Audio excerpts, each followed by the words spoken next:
Hello and welcome to Information Talks by Sigma Technology Information. I am one of your hosts, Robbie.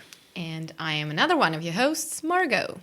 This is going to be an intro episode where we are going to introduce ourselves and talk about the changes to the format of Information Talks.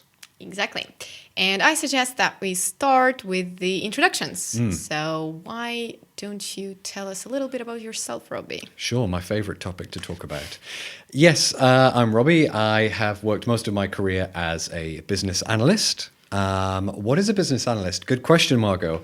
It's a term that a lot of people are familiar with, but maybe not familiar with what it involves. And it's a bit of a catch-all. I was very much a jack of all trades, master of none. Had fingers in many pies. There was a lot of statistics, statistical reporting, those sorts of things.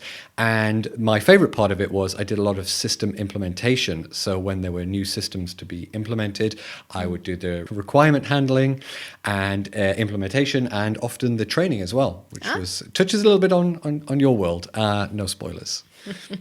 All right. And then what happened? How did you end up here? Yes, I moved to Sweden for my partner, as any reason anyone does anything. And pretty much as soon as I got here, I joined Sigma. I've worked as a technical writer, as a consultant. I've also done a little bit of business analysis, some statistics, those sorts of things, a little bit of requirement handling. But now I'm very fortunate in that I, since last year, get to work with a team of fantastic consultants as their unit manager. Congratulations on your recent promotion. Thank you very much. And lastly, I would like to ask you a little bit about your personal interests. Sure. So I am a self-professed nerd. I love... The best kind. Yes, I love technology. So this is something that's very natural for me to talk about. Very interested in developments, those sorts of things, what's happening. And I am very much a user of all of the AI tools that are out these days. And an example of that is at the Sigma Summit in Spain last year, there was an activity for all of the consultants, and they went around collecting collectible trading cards for each of the managers. I used one of the various AI tools to help me generate the art for those cards because I am not an artist. So, yeah. But they were really cute, those cards, I remember. Excellent. Thanks for that. Yeah, you're very welcome. And so what about yourself, Margot? Yes, I am Margarita, but more commonly known as Margot. I work as a consultant at Sigma Technology Information as well. For the past 2 years, I've been doing that. I started a little bit with marketing/technical writing. However, very quickly, I moved to the area that I could call my life calling, which is learning experience design. Wow, your life calling, that's a big claim. I know. I've wanted to work with learning education since I was 5.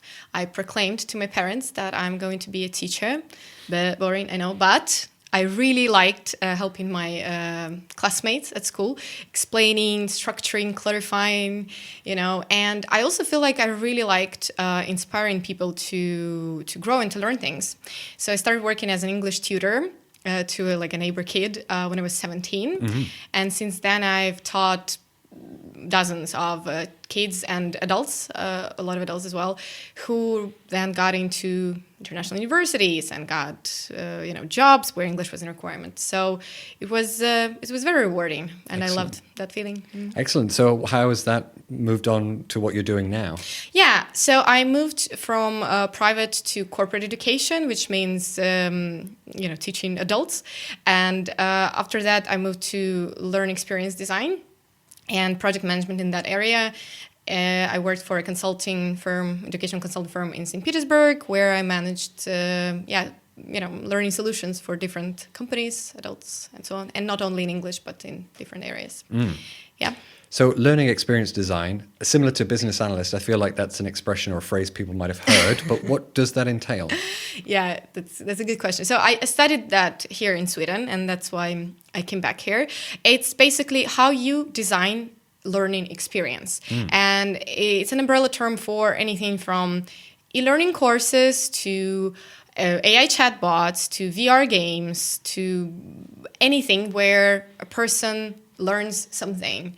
And that's what I do now. I also work as a project manager at one of our customers, and I have a team of learning experience designers, UX designers, writers, IT people, and together we, bring all these solutions like the recent VR game to the desk. So that explains why I occasionally walk past your desk and find you with a VR headset on, and I thought you were just, playing 3D Tetris. But yeah, in a way, I was just playing, but I was actually testing the game, like giving my last comments to the solution. It was an educational game. I believe you. Yeah, you have no choice but to, right? Yeah. So that's a bit about me. I want to also ask you about this podcast. What are we doing here? What's the format of the podcast? What are the episodes going to look like? And why would people listen? Yes, Exactly. Absolutely. So the plan is now, so Information Talks has exclusively existed as a video series. And now we're going to be a podcast and a video. So we are recording this. You may be watching on YouTube. You may be listening on Spotify, for example. But now the structure going forward the plan is, we have a plan.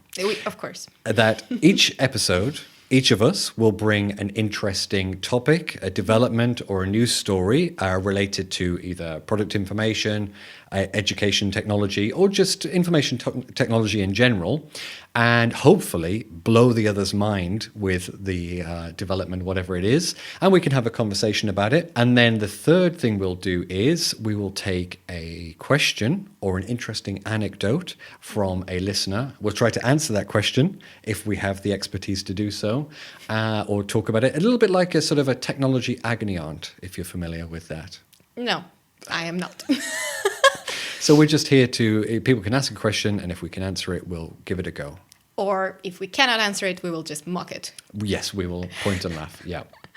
Yeah, and another thing is that we will not know each other's topics, right? Correct. So it will be brand new information. Candid response. That's the idea. Yes.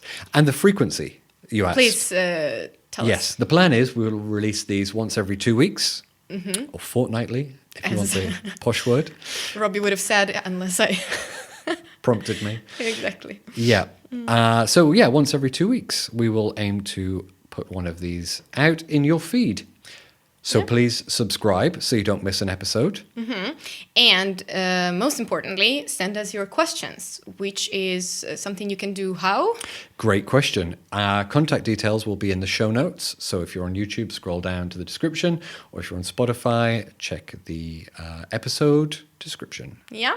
And we will love you very much if you send us a recording of your question so that we could actually include it in the podcast and you will hear your voice in this episode. Or a video. Oh. If you wanted to. Yes. I guess because it's a video too. Exciting. Go all the way. All the way. Guys. Text, audio, or video. Yeah, we'll take them all. That would be great.